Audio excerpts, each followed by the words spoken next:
Hey there, my name is George Burciaga and I'm with Ignite Cities. And I'd like to thank everybody for joining our August US Mayoral Roundtable event hosted by Mayor Steve Benjamin. Today we'll be talking about digital payments and digital currency. It's going to be an inspiring conversation with incredible mayors. But before I begin and tell you who they are, let me send a big thank you to Mayor Steve Benjamin for not only being our host, but for inspiring the country as the mayor of Columbia, South Carolina. I'd also like to send a warm thank you to NLC for all of the work you do in our villages, towns, and cities across the country. Thank you. And of course, for our partnership. I'd also like to send a big thank you to Cities Today. They're a global publication that will take the roundtable information, turn it into digital content, and share it with other elected officials across the country. Thank you. So here's who we have. So we have Mayor Eric Garcetti of the City of Los Angeles with us today. We have Mayor Francis Suarez of the City of Miami. And of course, we have our host, Mayor Steve Benjamin. As we talk about digital payments and digital currency, we'll also talk about the transformation on how we connect to people. At the end of the day, everything that Ignite does has to focus around changing and improving the way we connect to people in every city. Today's an important day for the Ignite team because we work with all three of these mayors on active projects in their cities. We get to work with incredible teams in all of these cities to create the change that inspires the way we will live differently moving forward. Before I pass it back to Mayor Benjamin, let me send a big thank you to all of the elected officials watching today.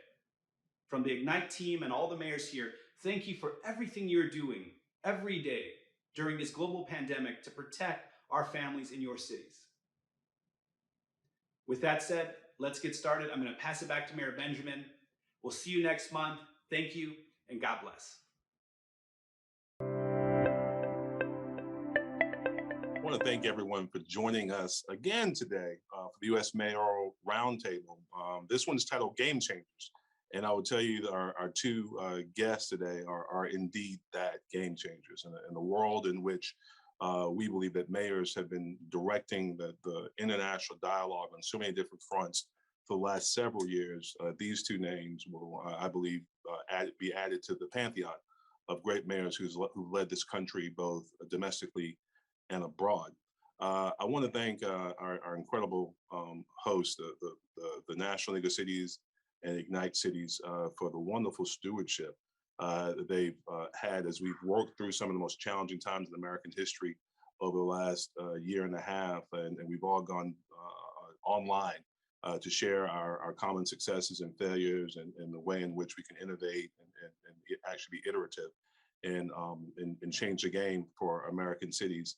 I want to start by welcoming George Burciaga, George and Riyad Kazmi, and then obviously our dear friend and leader, Clarence Anthony, who's provided amazing leadership to not only America's cities and towns, but villages and people all across this country.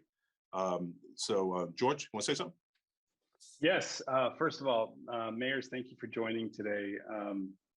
Today's a special day for Ignite because we actually have the opportunity to work with all three mayors on active projects in your cities. And we really appreciate everything that you've allowed us to do. We're humbled by the opportunity. And while we get to work with you guys directly, we also work with your teams. You have some amazing teams. When I look at Mayor Garcetti, I think of Gene Holmes and Miguel Sengalang and Dawn and so many great individuals. And when I look at Mayor Suarez, I think of your city manager, Art Noriega, and Fernando Casamayor, your CFO, and your CIO, Mike. And of course, Mayor Benjamin, your family, you can't get rid of us. So everyone in your team is so important to us. But I just want to say thank you for allowing us the opportunity to get involved, to stand in the trenches with you, and to really work towards transforming the way residents live in your cities with a very clear intent to humanize the way technology changes the way we live. So I just wanted to say thank you for that. I'm going to hand it over to Clarence Anthony really quick to say a few words as well.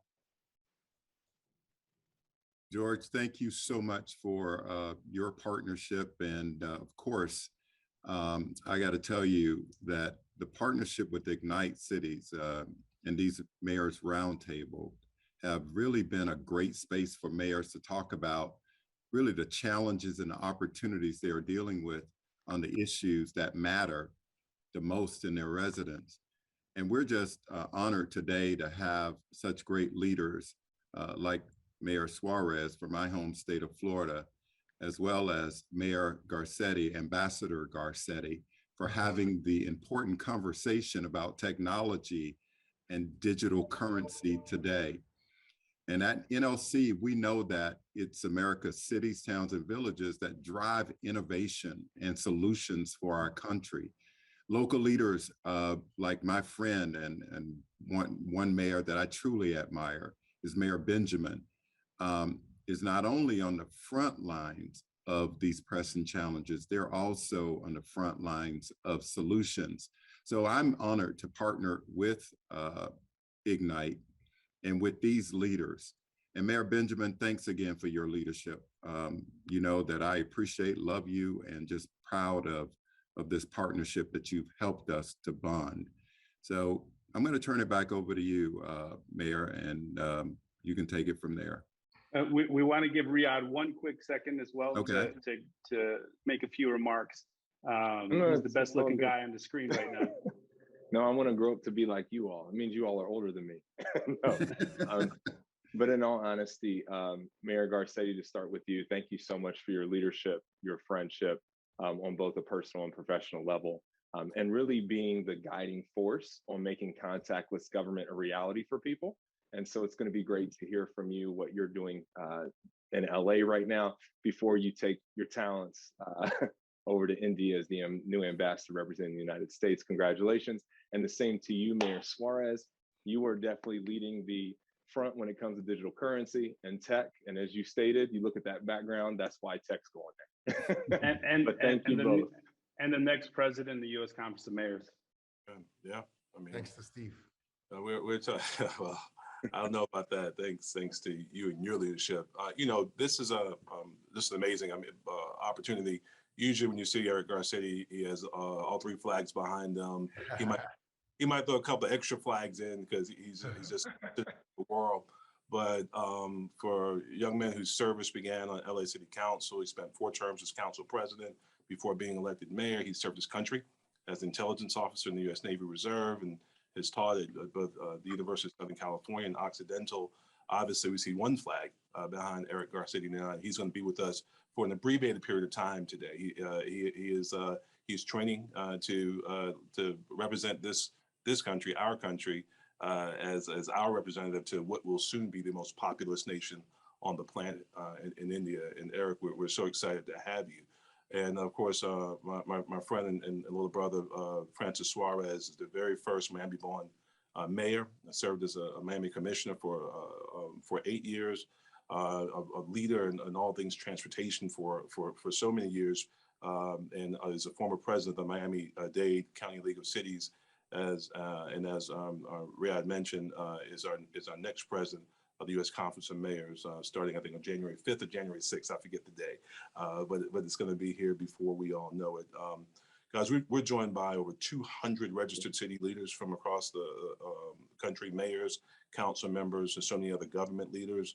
I want to thank everyone for joining us. These are folks from New Orleans and Kansas City and Miramar and LA, Denver, Compton, West Hollywood, Atlanta, and so many other cities from across the country, towns and villages, as NLC so dutifully represents. I want to remind everyone, if you have any questions, you can send them using Zoom's Q&A feature, or you can email us at askme@ignitecities.com. And then certainly we want to encourage you to post as much as possible on social media at Ignite Cities. Tag us and we'll make sure we reshare it. So I want to rock and roll, get started on our topic for the day, game changers. I mean, contactless currency is changing the way we deliver payments to vulnerable families. Oftentimes, I think we think about those of us who have been incredibly financially successful and secure in life. And some of the great work you've been doing in LA, Mayor Garcetti, around the Angeleno Card. Can you talk about that a little bit, what it is, what the benefits of it are, and what you've learned from it? Absolutely. And what an honor it is, as always, to be with you, Mayor Benjamin, one of our cardinals of the College of Cardinals of Mayors, my brother, mi hermano. in Miami, Francis Suarez, who's just been a dear friend and co-collaborator on so many things. And thank you to Ignite Cities and National League of Cities as always. Let me jump in. We've learned so much. This is a year none of us would have wanted to visit upon our world or our cities, but it's taught us important things. It's taught us and highlighted divides that so many of us have been working on for so long. To me, it's the three divides of the digital divide, the banking divide, the information divide. Those three divides, which each conspire to keep power away from those who are most powerless in our country, and our obligation to empower those who can add so much more, not just to the conversation, but to the economy, to our prosperity, to our potential as the greatest country on earth. But it's a humbling moment for all of us when we realize what our strengths and our weaknesses are, that we can't just be strong, we can't just be rich, we can't just be innovative, we can't just be all of these things if we're measuring our mountaintops. We can't average out our prosperity. We have to look in those valleys to see who is the most left behind. And so when we had the safer home order, Los Angeles had the first, if not one of the first in the nation. We realized that even in a prosperous city like Los Angeles on one of the coasts, one of the successful cities, 10% of Angelenos had no access to the internet, 40% of disconnected Angelenos were in our most vulnerable neighborhoods. And so we launched ways to try to connect with them, first with an Angeleno card that in a moment when people weren't sure how they're going to pay for food or rent or utilities, cash card that was raised initially privately. I wanted to raise 5 or 10 million. We raised over $70 million. Where we were able to give direct help to folks and then track anonymously, of course, not by name, where those purchases went, which showed us not only a breakthrough in technology, but also a breakthrough in policymaking, where all the lies and cliches that poor people, if you give them money straight up, will spend it on bad things. We're spending it more responsibly than probably non-poor Americans on the basic necessities. We could quantify it, we could see it. It's what's helped us launch the largest guaranteed income pilot in the country that will roll out with, probably about 8,000 Angelenos in families being able to have a guaranteed income for a year. And we saw that this was a way for the unbanked, that second divide. First, people didn't have connections. Second, they didn't have a banking relationship. And so this was a way to begin to bank them as we now roll out accounts for every first grader in our city. So every child will have an account as we look at those communities that businesses bypassed when the PPP loans came because they were too small, entrepreneurs of color or immigrants or women or veterans or folks with disabilities who just didn't have the big banks saving them and bailing them out, that we now have relationships directly with them that we want to build on. We don't want this just to be, we saved the city during COVID. We helped each other during COVID.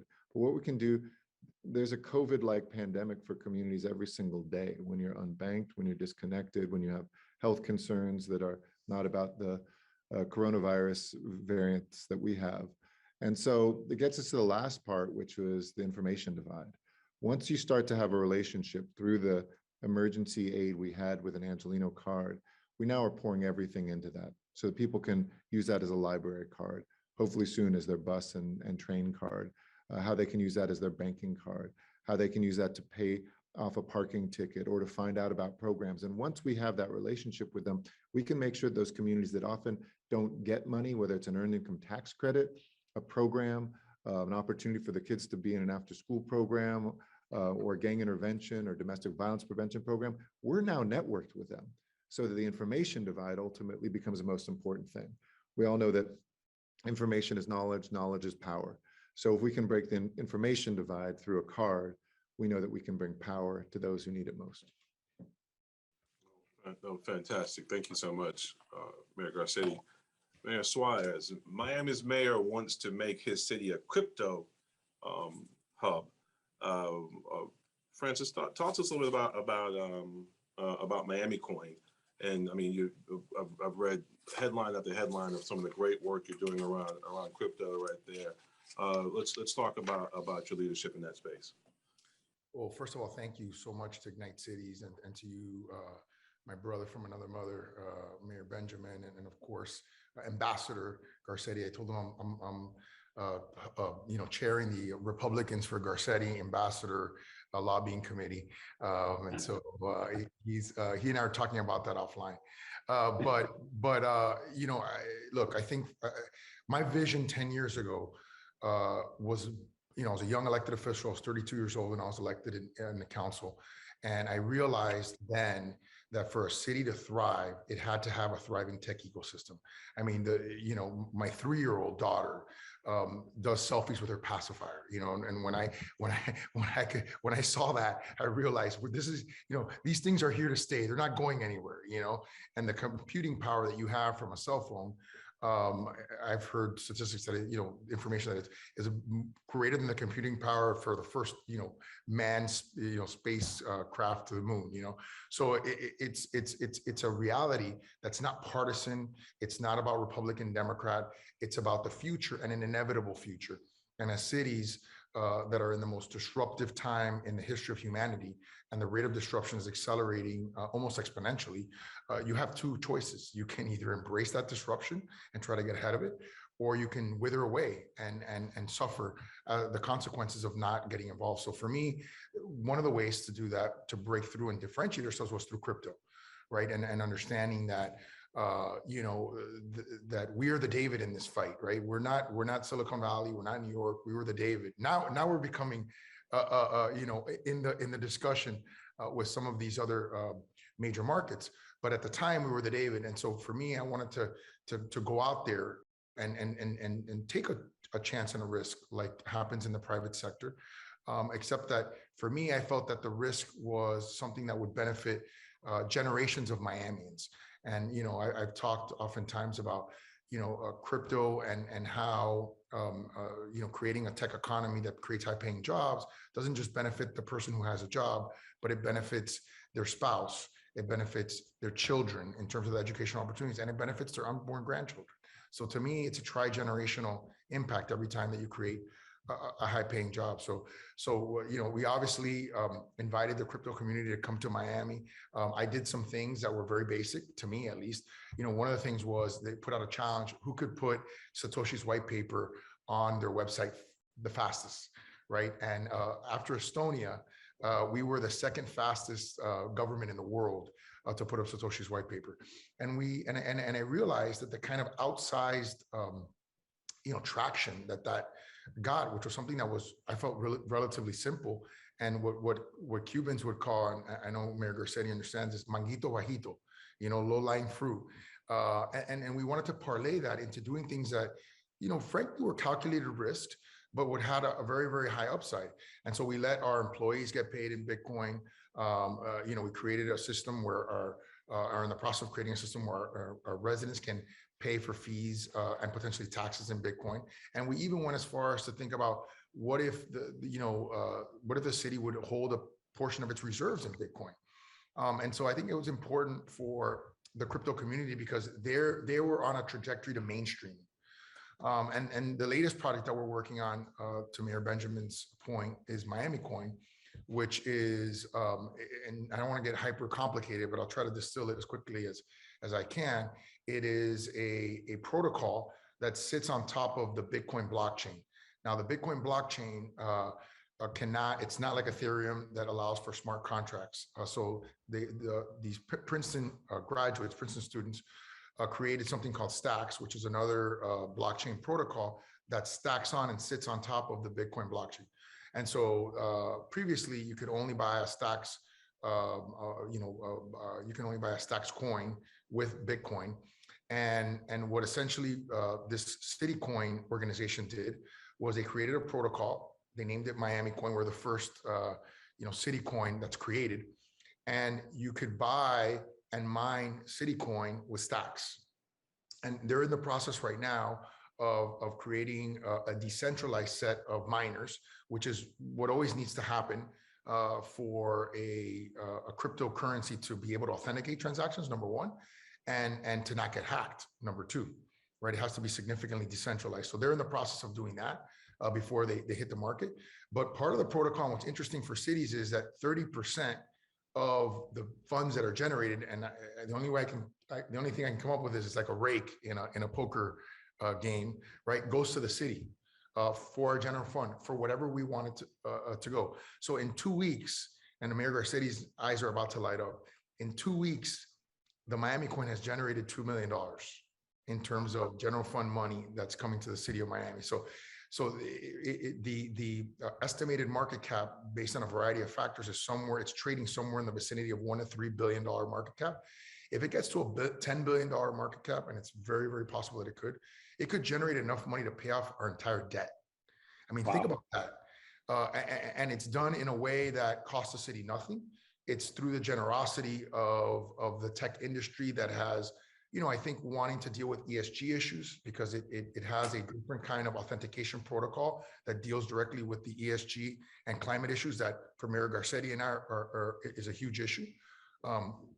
He's the chair of C40, and I was the chair of the Environment Committee for the U.S. Conference of Mayors that Mayor Benjamin appointed me to. So for us, the ESG concerns are real. And then, and the second part is they're dealing directly and upfront with the concerns that people have about technology being a stratifier and a gentrifier, right? And I think, when you have technologies that are contributing to the general fund, and it's voluntary, it's not a tax. I think that's something that really changes the dynamic in the relationship between government and the private sector. I'll tell you, this is so exciting. First of all, when I go to my next city council meeting, I'm going to ask them to go after the Manguito Lojito and see how that, what the response is, Francis. But listen to the two of you speak. If you were in any other context and people didn't know both of your faces, they say, who are these world-class CEOs? As you talk, I hear innovation and but even more importantly, back to obviously who Clarence has always been, but when I first met George and Riyadh, I hear harnessing the power of innovation towards building a more inclusive society. And what is it you believe that the private sector actually might be able to learn from the public sector because of your experiences over the last a few years, just maybe in this space?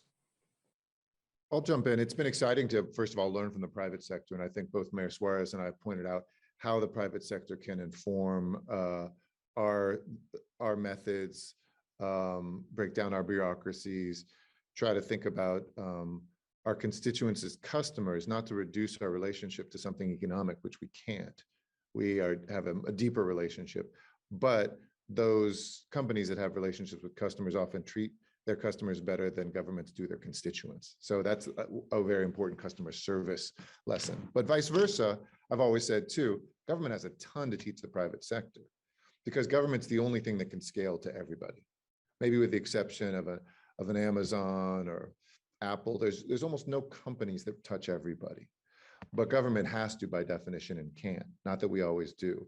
So I think these are the things that I would tell the private sector to learn from the public sector. I mean, first, take time to integrate people into the digital marketplace, because residents are essentially customers. But even the conversation that Mayor Suarez and I just had, for a lot of our constituents, because folks just have not gotten the resources and the education on the kind of financial literacy that we're talking about, would leave them going, huh? What the heck is that mayor of mine in Miami talking about? I understood 1 out of 10 words he was saying. But we also learn to be interpreters, to boil down some of the most complex things to the most plain English ways. And so make sure you take that time to integrate them, starting with young residents that you have, which I think oftentimes, private sector does a good job of branding early on. I mean, every kid knows Ronald McDonald, but they don't necessarily start giving them financial literacy, let's say, early on. Second is be aware of the barriers that exist. Don't just treat everybody the same.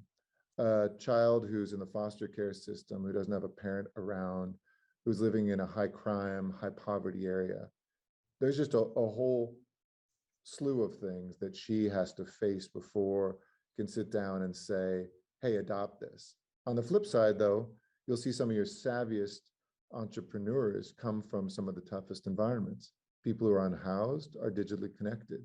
People who are growing up in South Los Angeles are creating some of the greatest poetry in the world.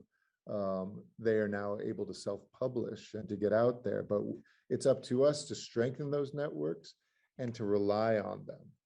And then third, I would say, I'd really encourage, I spent some time with the CEO of Microsoft and the CEO of Apple recently in 2 different conversations. And my message to both of them was the same. There's really good technologists out there. There's really good city bureaucrats. And there's very few people translating our worlds to each other. We need more leaders from the private sector who really dig in. I said this to Satya, who heads up Microsoft. I said, we contract, you guys win fair and square contracts with us all the time, and your products are great. But imagine if you came to us seeking to solve problems for cities with no other agenda. Cisco used to do this as a company. You know, they make routers and stuff, but they used to come when I was a council member and say, give us a problem you want to solve, and let's just put our great minds on it. And in doing that, they learned a lot about how government works. This cliche that we're inefficient, it's not true. We're democratic. So you actually have to talk to community groups. You have to engage with people. It's not that we're inefficient. It's that we live in a democracy, and democracy demands a different process than the autocracy of a company, even though a publicly traded one is more. But I said, try to be co-collaborators and co-authors with us. And I would say that to the private sector, don't just be fixated on what you're going to sell to government. Look on how you can partner and learn from government while you also teach and bring to us solutions as well. And then, you know, I think not a 4th point, but overall is all just integrate equity into everything you do.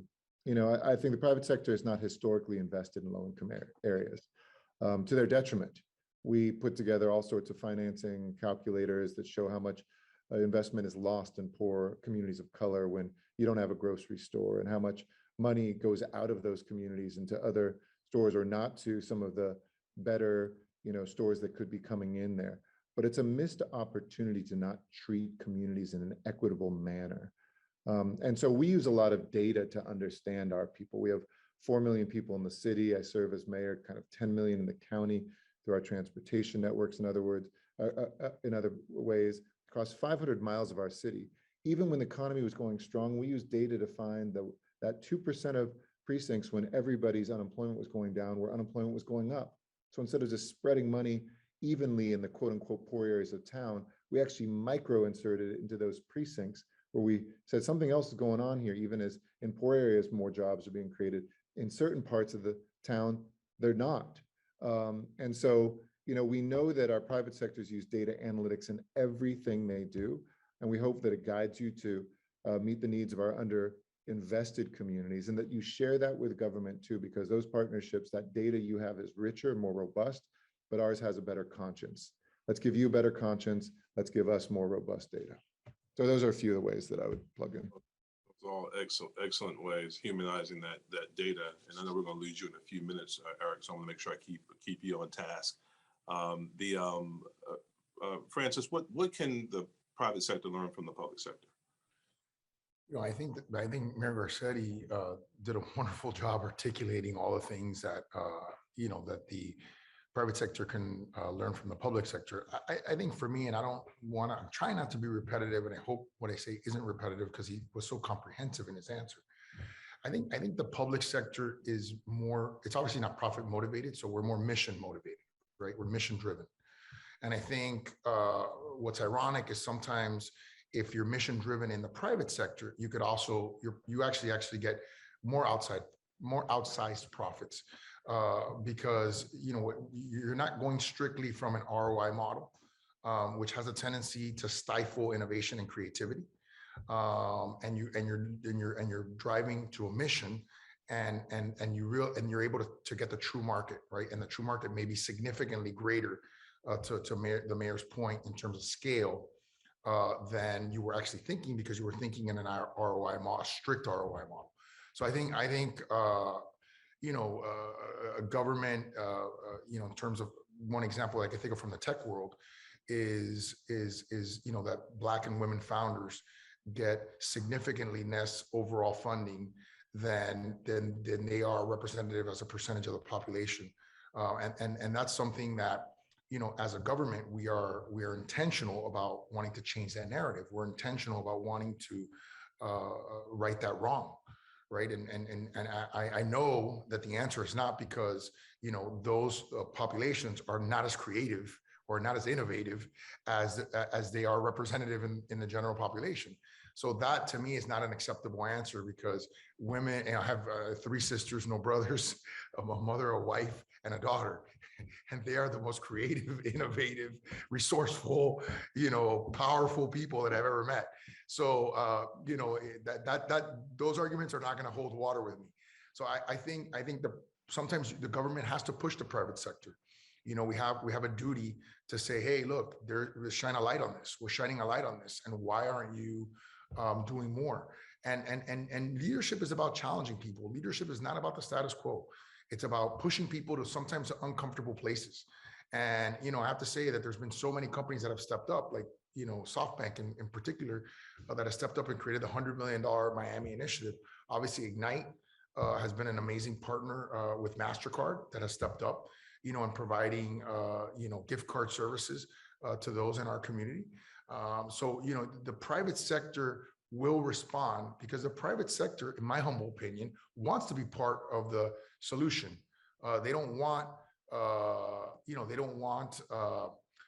to be excoriated. They want to be like everybody else. We all want to be complimented. We want to be part of the solution. And I think, but it takes leadership, it takes vision, and it takes, sometimes pushing people, whether it's publicly or privately, to do the right thing. And most of the time they respond. I mean, another one that comes to mind is, is Ken Griffin in Citadel, that gave $5 million for the Miami Connected program, which connects every single child that is on free and reduced lunch in Miami-Dade County with free Wi-Fi for 2 years.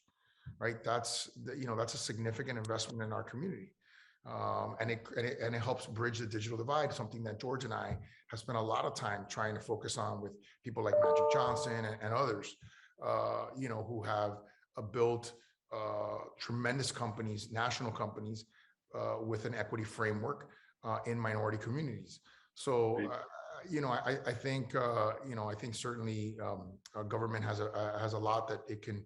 And government leaders have a lot that they can teach the private sector. Okay. Eric, thank you for being with us, my man. You got to get back.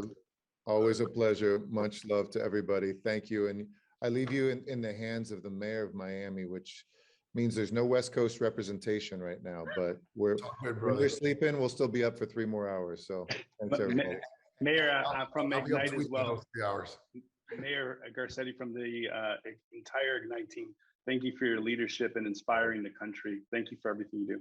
Absolutely. And you're still stuck with me for at least a few more months. So I'm looking forward. Take care. Bye, everybody. Thank you. Take care. It's so interesting hearing the amazing work going on in Los Angeles and in Miami. And obviously we have so many folks on this call who are from cities and towns of all sizes. Francis, give me your thoughts on. Miami sits at the center of a MSA with about a $300 billion GDP.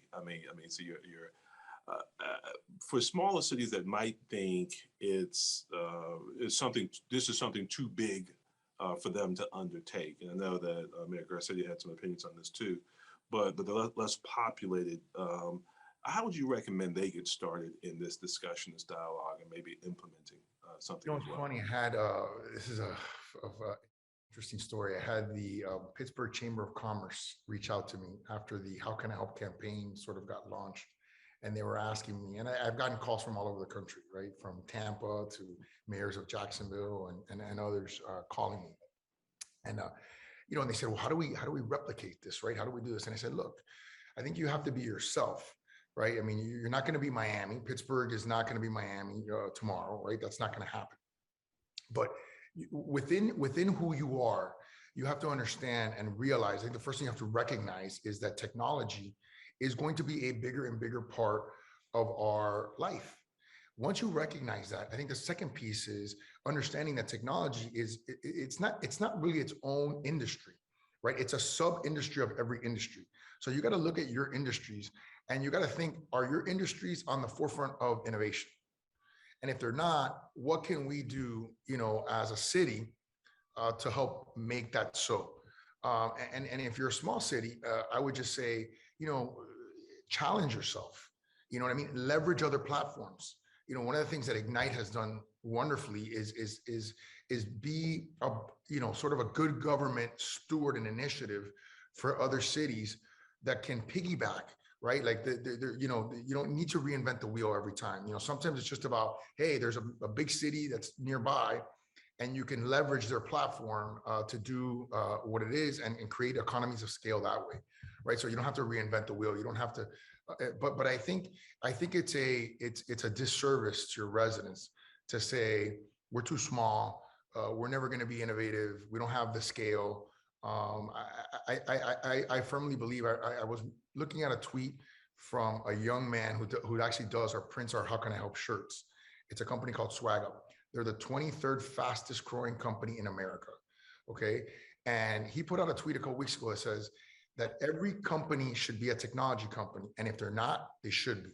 And I feel the same way about cities. Every city should be a technology, it should have a technology ecosystem. And if it doesn't, it should, right? It's just a function of life. It's like saying, what if, you know, I think it's like saying tomorrow, like, what if, you know, in small cities, we're just not going to put up cell phone towers, and we're not going to have cell phones because, you know, it's too expensive or whatever. You know, you know, you just can't survive. Essentially, it's an existential thing at this point. And so I would caution small cities to see it that way. I would advise them to connect with people like George, and connect with all their large cities, and leverage, right, their assets. That would be my advice to them. And I think it's probably fair to say too that some cities you might think you're too small. The reality is that a lot of you are bite-sized. You know, so the reality is that some potential partners, private sector, philanthropic partners, if they can get their arms around just a really good subsection of a community, and get a chance to humanize this data, as Mayor Suarez and Garcetti have referenced, I think you might find yourself being a very attractive partner for a lot of these prospective opportunities. We got a question from Mayor Stephen Grant from Boynton Beach, Florida.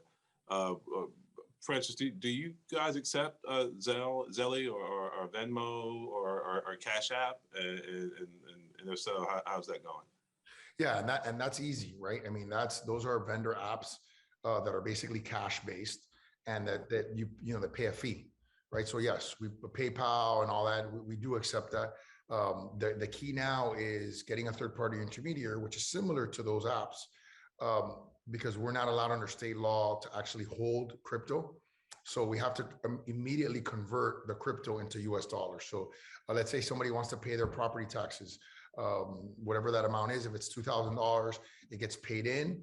It instantly gets converted, because the good thing about crypto, which is not what happens in the market, is that there's instant liquidity, right? There's the crypto is trading all the 24 hours a day. It doesn't trade from 9 to 5. So you're taking almost no currency risk, right? Because you're getting it, you're trading out of the position immediately, and you're getting the, you know, dollars immediately. So the only risk is that the intermediary doesn't do that trade immediately, and that there's some sort of a fluctuation in price, and that would be on the intermediary, who presumably would be someone reputable and would have the kind of assets and security to prevent a loss, right? But you know, look, it's the world we're going to, whether we like it or not. And I'll tell you this, and I didn't want to make a sort of a broader political statement, but you know, when you see countries in Latin America, South America, and Africa that have been rife with runaway currencies, with corruption, this is the answer. And you're seeing El Salvador, you're seeing Panama, you're seeing countries in South America and in Africa that are really, really looking at this as a currency model. And then actually the second piece of it is, you know, for far too long, you know, central banks have had a tremendous amount of control. They've manipulated rates, and government spending has been wildly out of control as well, which has created inflation, which, by the way, inflation hurts the poorest in our community, because they're the ones that are not investing in high yield assets. They have their money in a bank account. So right now, if inflation is going up and you have your money in a bank account that's not yielding you any interest, you're actually losing money. You actually have money in an account and you're actually losing money because the purchasing power of that dollar is diminishing. So I think what's important about crypto is that it's not controlled by a central bank. It is untethered to those systems. And so I think that's one of the reasons why it's so attractive to people. No, that's all fantastic points. And I'll pull George back in as I start taking questions from the audience. I want to encourage people, go to askme@ignitecities.com, send an email, or feel free to use the Zoom Q&A function here to ask questions of Mayor Suarez and George Burciaga and me. Mayor Frazier, Purcellville, Virginia. He's curious about blockchain, and if you're using blockchain in your procurement process as well in Miami. We're exploring it. We have actually, interestingly, I've been blessed to have met a lot of the creators of some of these blockchain technologies, and one of them, of course, is Ethereum and Vitalik, who I've met multiple occasions.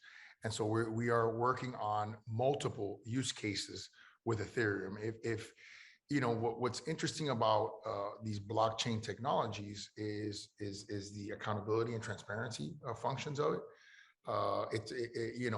It could also not just in procurement, but in terms of property records and records generally, it could create much smoother processes. It could even eliminate things like title insurance. I mean, if you have a definitive chain of title, you don't need title insurance. So it's something that can revolutionize a variety of different industries.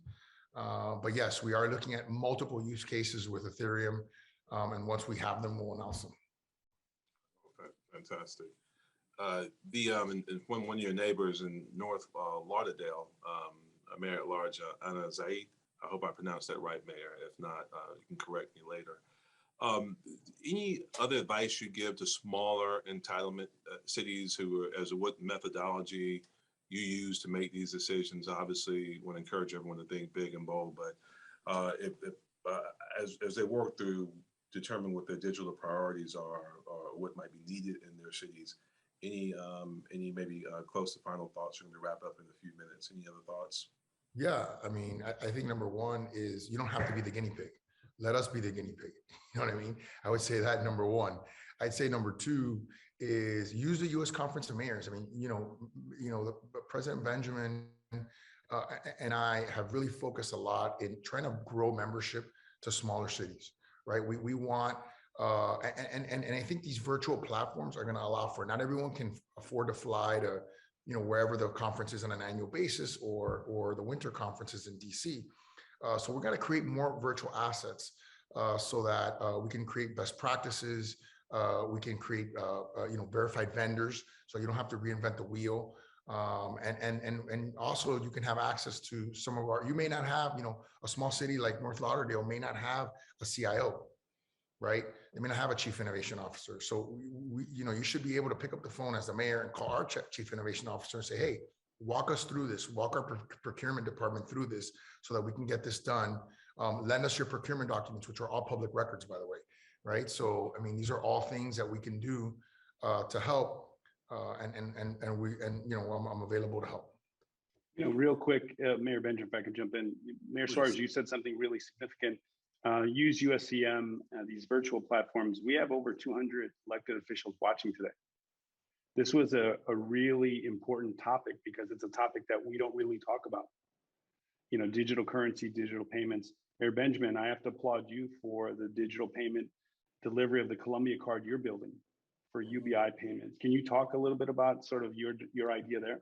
We're so excited, and thank you so much for your partnership. We're launching our Mayors for Guaranteed Income initiative actually this month. It may have launched this week, as a matter of fact. We've been rolling a wonderful partnership. Of course, the foundation was laid by Mayor Michael Tubbs, the former mayor of Stockton, and we're started this partnership, $500 a month with fathers, actually using this as an opportunity to show how a guaranteed income can not only help folks stabilize in their households, but we can also possibly do to improve the ties that bind between fathers and their children in partnership with the Midlands Fatherhood Initiative here in Columbia. The Columbia card is going to be play a key role in us being able to secure anonymized data to show people again that folks just need an opportunity. You give folks a shot, you give them an opportunity, you use technology as a way as a force multiplier to humanize all this data that we have access to, and it's amazing what we're going to get done. I expect in a year's time, we're going to see some data that encourages all of us to continue to move in this direction. I know we're about out of time, George, so I want to be good of everyone's time. I'm not sure you could have given me two easier subjects than Francis Suarez and Eric. Incredible, two incredible mayors that we both know are not waiting for anything to happen. They're creating the change that's required. And just like you, Mayor, when I looked at the three, I said, this couldn't have been a better conversation with three of the best mayors in the country. I'll tell you, I appreciate that. My greatest, the most important person in my life is my wife, and she doesn't like a lot of politics. And some days I'm convinced she doesn't like me. She likes Frank, likes Eric. So that's an amazing. And she actually likes Clarence too. So you got everyone loves Clarence. Everyone does. George, I do want to thank you and Riyadh and Ignite Cities for your incredible commitment to supporting mayors across this country, particularly during these incredibly challenging times. This roundtable series provides a really clear example, in addition to all the various projects you're involved in our respective cities, of your commitment to our cities and quite frankly, the families that our cities represent. So thank you so much. Clarence, again, I want to thank you and your team at the National League of Cities for your leadership, your commitment, and your partnership in this roundtable cities. I want to make sure I thank Cities Today as well for publishing our sessions globally, the people all around the world who have access to this content, who are accessing it, and finding out the great things that are happening in Miami and LA and all across this country. This is 2021 is our chance to reimagine and rebuild. And we're going to have more new mayors and new content to support this transformation. I got to tell you, Francis, my brother, appreciate you, man. You've always been very unselfish with your time and really just spreading the information, spreading the love. And in his absence, please everyone give Ambassador Garcetti our thanks again for this conversation today on Game Changers. So join us next month. The reality is that everything we have to do, guys, we can only do it if we do it together. So thank you all, and God bless you. Here, likewise. God bless. Thank you, Mayors.